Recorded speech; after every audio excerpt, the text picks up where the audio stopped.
Faced with an epidemic of gun violence, Chicago's mayor proposes mandatory jail time for gun crimes.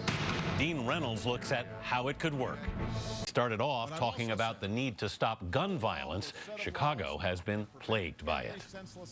Last year, there were 443 murders with a firearm on the streets of this city. And 65 of those victims were 18 and under.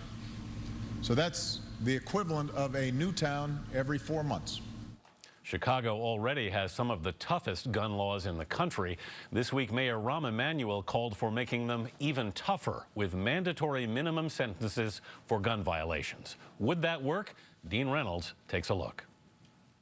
Juju, there you go, right there, right there. Last December, minutes after he allegedly shot at a neighbor, A man with a gun, Julian Gales was caught by Chicago police. Go tell him we got the guy. Gales, 22, already had a record of gun crimes and parole violations, but little time behind bars. What did I do, sir? Since 2009, he's been sentenced to 7 years in jail, but has served just 2. He was on parole when we witnessed his arrest by Police Commander Leo Schmitz, Get him in the car. Check him very thoroughly. and is now in custody again, awaiting trial. Chicago Police Superintendent Gary McCarthy wants such offenders to face a mandatory minimum sentence. This has to stop. Gun offenders have to do significant jail time. But Cook County Sheriff Tom Dart wonders where. You don't have enough cells. Oh, God, no. I mean, we are at capacity right now. The state prison system is beyond capacity. You talk to them right now, they haven't had a population like this in decades, and there's no place to put them. So what are you in on? Just straight possession? Dart runs the largest county jail in the country, nearly 10,000 inmates. So you got 300 people in a former cafeteria. Yeah. You got people in the hospital sleeping on the floor. Yeah. This is, not something that you would design.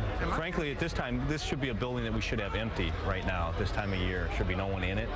But because of our population explosion, this is full. Experts say the prison population would swell by thousands if mandatory minimum sentences came to pass for gun violations. We just can't have this irrational type of notion that there's magic jail cells all over the place that we can just put people that are all sitting there empty. It's as if all of a sudden we just raise penalties and these people get shipped off to the moon or something. It's like, no, we know where we need to put them and we need money to fund that. But Illinois doesn't have the money, Anthony, and has actually been closing prisons to save money, and is hoping that by saving money, it can get out of the budget spiral where it owes $9 billion in unpaid bills right now. All right, Dean Reynolds in Chicago. Thanks, Dean.